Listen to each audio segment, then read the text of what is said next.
سے ہو کر جائے گا۔ صحابہ اکرام رضوان اللہ علیہم اجمعین نے دیکھا ایک شخص جس کی داڑھی سے پانی ٹپک رہا ہے، جو ابھی وضو کر کے نکلا ہے، اپنے بائیں ہاتھ میں اپنی جوتیاں پکڑے ہوئے ہے، صحابہ کے سامنے سے گزر گیا۔ دوسرے دن نبی کریم صلی اللہ علیہ وسلم نے پھر فرمایا یطلع علیکم الآن رجل من اہل الجنہ، صحابیوں تھوڑی ہی دیر میں ابھی تمہارے سامنے سے ایک جنتی آدمی گزرے گا۔ اسی ہیئت میں وہ شخص پھر سے گزرا۔ تیسرے دن نبی کریم صلی اللہ علیہ وسلم نے پھر فرمایا یطلع علیکم الآن رجل من اہل الجنہ، صحابیوں ابھی ابھی تمہارے سامنے سے ایک جنتی آدمی گزرے گا۔ حضرت عبداللہ بن عمرو بن عاص رضی اللہ تعالیٰ عنہ فرماتے ہیں جب اللہ کے نبی صلی اللہ علیہ وسلم نے 3 دن مسلسل یہی بات کہی تو میں اس آدمی کے پیچھے چل پڑا۔ میں نے اس آدمی سے کہا کہ اے اللہ کے بندے، میرے اور میرے باپ کے بیچ کسی مسئلے میں اختلاف ہو گیا، اسی لیے اگر تمہیں اعتراض نہ ہو تو میں کچھ دن تمہارے گھر میں رہنا چاہتا ہوں۔ صحابی نے اجازت دے دی۔ حضرت عبداللہ بن عمرو بن عاص رضی اللہ تعالیٰ عنہ ان کے گھر میں داخل ہوئے۔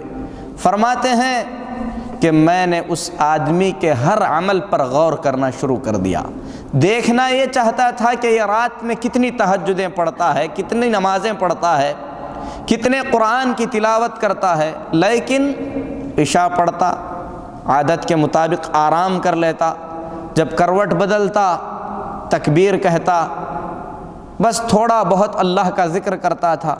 3 دن تک جب میں اس کے پاس رہا، اس کے عمل کو میں نے دیکھا تو کوئی بڑا عمل نہیں تھا۔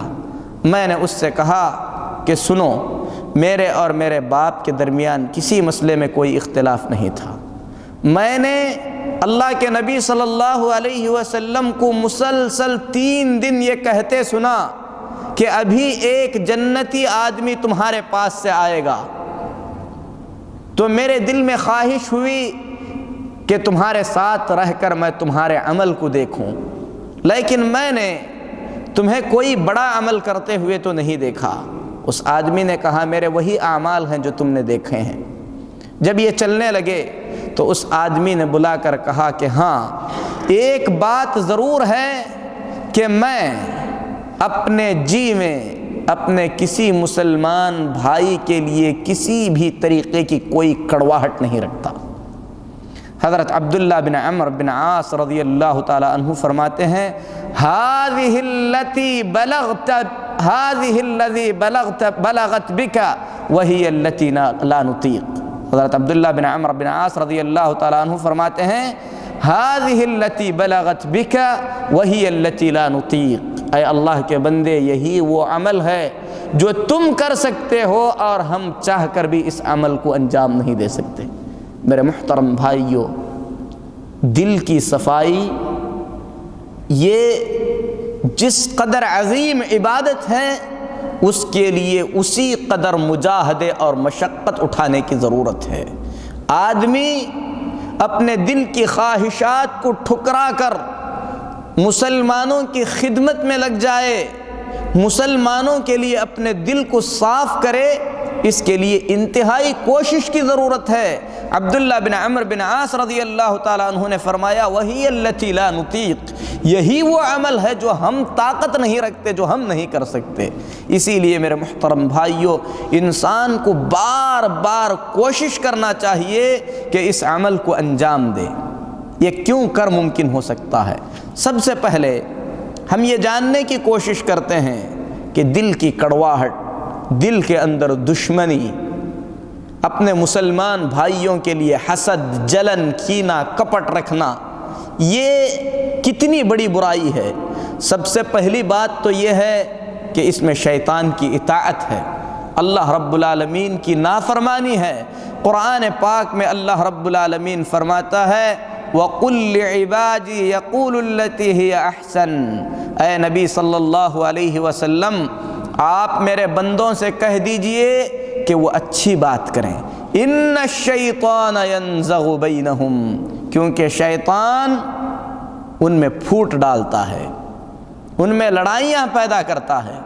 آپ اپنے دل میں اپنے مومن بھائی کے لیے کڑواہٹ رکھ رہے ہیں تو آپ گویا شیطان کی بات مان رہے ہیں، رحمان کی بات کو ٹھکرا رہے ہیں، اللہ کی نافرمانی کر رہے ہیں اور شیطان کی اطاعت کر رہے ہیں۔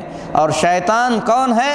آگے اللہ نے فرمایا ان الشیطان کان للانسان عدوا مبینا، شیطان انسان کا کھلا ہوا دشمن ہے۔ اللہ کے نبی صلی اللہ علیہ وسلم نے صحابہ کرام رضوان اللہ علیہم اجمعین کو اسلام کے پورے ہونے کے بعد بشارت دیتے ہوئے فرمایا کہ شیطان اب مایوس ہو گیا ہے، شیطان امید چھوڑ دیا ہے کہ جزیرہ عرب کے اندر اس کی پھر سے عبادت کی جائے، یعنی بت پرستی دوبارہ جزیرۃ العرب میں لوٹ آئے، شیطان کو اب اس کی امید نہیں ہے۔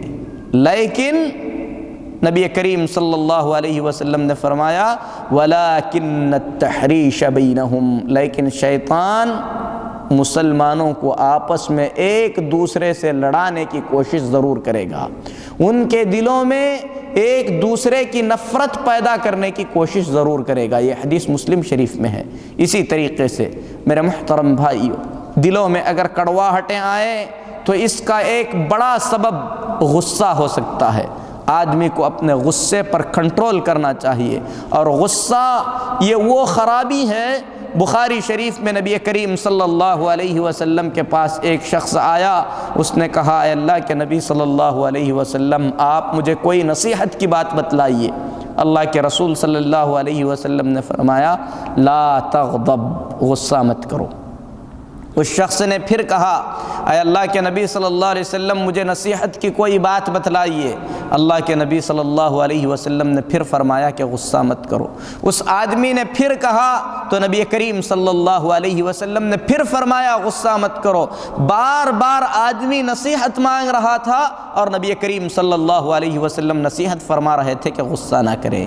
اسی طریقے سے میرے محترم بھائیو، آدمی اپنے دل میں اگر کسی کے لیے کڑواہٹ رکھتا ہے اس سے بے شمار گناہ جنم لیتے ہیں، کیونکہ کدورت، دشمنی ایک ایسی چیز ہے جو انسان کو بے شمار گناہوں پر ابھارتی ہے۔ آدمی اس کی چغلی کر سکتا ہے، اور چغلی وہ گناہ ہے جس کے بارے میں نبی کریم صلی اللہ علیہ وسلم نے فرمایا کہ چغلی کھانے والا جنت میں نہیں جائے گا۔ قرآن پاک میں اللہ تبارک و تعالیٰ نے نبی کریم صلی اللہ علیہ وسلم سے فرمایا فَلَا تُطِعْ كُلَّ حَلَّافٍ مَّهِينٍ ہَمَّازٍ مَّشَّاءٍ بِنَمِيمٍ، اے محمد صلی اللہ علیہ وسلم آپ اس کی بات مت مانیے جو زیادہ سے زیادہ قسمیں کھاتا ہے اور چغلیاں کھاتے پھرتا ہے۔ میرے محترم بھائیو، دلوں میں کڑواہٹ آ جائے تو اس سے جلن پیدا ہوتی ہے، آدمی حسد کرنے لگتا ہے، سوچتا ہے کہ اس کو جو کچھ ملا ہے تباہ ہو جائے، برباد ہو جائے۔ اور حسد وہ گناہ ہے جس کا ذکر کرتے ہوئے نبی کریم صلی اللہ علیہ وسلم نے فرمایا ایاکم والحسد فإن الحسد یأکل الحسنات کما تأکل النار الحطب، لوگو حسد سے بچو کیونکہ حسد انسان کی نیکیوں کو ایسے کھا جاتا ہے جیسے آگ لکڑی کو کھا جاتی ہے۔ حدیث ابو داؤد کی ہے۔ میرے محترم بھائیو، بلکہ حسد ان تمام برائیوں کی ماں ہے۔ جس آدمی کے دل میں حسد آ جائے گا سب سے پہلے تو وہ اس کے نعمتوں کے زائل ہونے کی تمنا کرے گا، اس کے خلاف سازشیں کرے گا، ہو سکتا ہے اس کی غیبت کرے، ہو سکتا ہے اس کی چغلی کھائے۔ اس لیے انسان کو چاہیے کہ حسد جیسی بری بیماری سے اپنے آپ کو دور رکھے۔ جو کچھ اللہ تبارک و تعالیٰ نے اپنے مومن بھائی کو عطا کیا ہے اس پر خوشی کا اظہار کرے، کیونکہ یہ اللہ کا دیا ہوا ہے۔ ایک آدمی اگر حسد کرتا ہے تو گویا اللہ تبارک و تعالیٰ کی قسمت اور اللہ تبارک و تعالیٰ کے تقسیم کرنے پر اعتراض کرتا ہے کہ اللہ نے اسے کیوں دیا، مجھے کیوں نہیں دیا۔ گویا یہ اللہ رب العالمین کے لیے ناراضگی کا سبب بنتا ہے۔ آدمی گویا یہ کہتا ہے کہ اللہ نے اسے دے کر اچھا نہیں کیا۔ اسی لیے میرے محترم بھائیوں، آدمی کو چاہیے کہ اللہ نے جو ہمیں عطا کیا ہے اس پر خوش رہیں، جو اپنے بھائی کو اللہ نے عطا کیا ہے اس پر بھی خوشی کا اظہار کریں، سب کے لیے خیر اور بھلا چاہیں۔ یہ ساری بیماریاں اس وقت پنپتی ہیں جب آدمی اس فانی دنیا کے اندر ایک دوسرے سے آگے بڑھنے کی کوشش کرتا ہے۔ یہ دنیا زائل ہونے والی چیز ہے۔ نبی کریم صلی اللہ علیہ وسلم نے اس دنیا کو بڑی حقیر کہا ہے، اور اللہ کی قسم یہ دنیا اللہ تبارک و تعالیٰ کے پاس مچھر کے پر کی حیثیت بھی نہیں رکھتی۔ اسی لیے عرب کے کسی شاعر نے بڑی بہترین بات کہی، کہا وَمَا هِيَ إِلَّا جِيفَةٌ مُسْتَحِيلَةٌ عَلَيْهَا كِلَابٌ هَمَمْنَا اجْتِذَابَهَا فَإِن تَجَنَّبْتَهَا كُنْتَ سِلْمًا لِأَهْلِهَا وَإِن تَجَذَبْتَهَا نَازَعَتْكَ كِلَابُهَا۔ یہ دنیا ایک مردار کے مانند ہے جس کے پیچھے کتے پڑے ہوئے ہیں۔ اگر تم بھی اس دنیا کے پیچھے پڑ جاؤ گے تو دنیا کے کتے تمہیں تکلیف پہنچائیں گے، اگر انہیں چھوڑ دو گے تو اپنی عزت، اپنا ایمان سب کچھ بچا لو گے۔ اسی لیے میرے محترم بھائیوں، آدمی کو حلال طریقے سے دنیا کمانا چاہیے، اس کے اندر آدمی کوشش کرے شریعت کے بتائے ہوئے اصولوں کے مطابق دنیا حاصل کرے، یہ بری چیز نہیں ہے، لیکن اپنا سب کچھ دنیا کے لیے وقف کر دے، دنیا کمانے کے اندر گزار دے، دنیا میں ایک دوسرے سے آگے بڑھنے کے لیے حسد، جلن، ایک دوسرے کے لیے کینہ، کپٹ اگر اپنے دلوں میں رکھے تو بے شک یہ چیز بہت ہی زیادہ بری ہے اور آدمی کی آخرت کو تباہ و برباد کر دیتی ہے۔ اسی طریقے سے میرے محترم بھائیوں، دلوں میں کڑواہٹیں کب پیدا ہوتی ہیں؟ دلوں میں کڑواہٹ اس وقت پیدا ہوتی ہے جب آدمی کے دل میں کرسی کی لالچ آ جائے، شہرت کی لالچ آ جائے تو آدمی کسی کی تعریف سننا گوارا نہیں کرتا، چاہتا ہے کہ سب لوگ اس کی تعریف کریں اور اس کے سامنے کسی کی تعریف نہ کی جائے۔ تو میرے محترم بھائیوں، اسی لیے فضیل بن عیاض رضی اللہ رحمۃ اللہ علیہ جو ایک جلیل القدر تابعی ہیں، انہوں نے فرمایا ما احب احد الریاست الا حسد۔ دنیا کے اندر جس نے بھی کرسی چاہی ہے، جس نے بھی عہدہ چاہا ہے، اس نے ضرور حسد کیا ہے، وَبَغَى، ظلم بھی کیا ہے، وَتَتَبَّعَ عُيُوبَ النَّاسِ، اتنا ہی نہیں بلکہ لوگوں کے پیچھے پڑ جاتا ہے، ان کی کمزوریاں تلاش کرتا ہے، ان کی برائیاں ڈھونڈ کر لوگوں میں پیش کرنے کی کوشش کرتا ہے، وَكَرِهَ أَن يُذْكَرَ أَحَدٌ بِخَيْرٍ، اور جو شخص عہدہ چاہتا ہے، عہدے کا لالچی ہے، وہ کبھی اس بات کو پسند نہیں کرتا کہ لوگ اس کے سامنے کسی اور کی تعریف کر سکے۔ اسی طریقے سے میرے محترم بھائیوں، دلوں میں کڑواہٹیں پیدا ہوتی ہیں بہت ہی زیادہ مذاق کرنے سے۔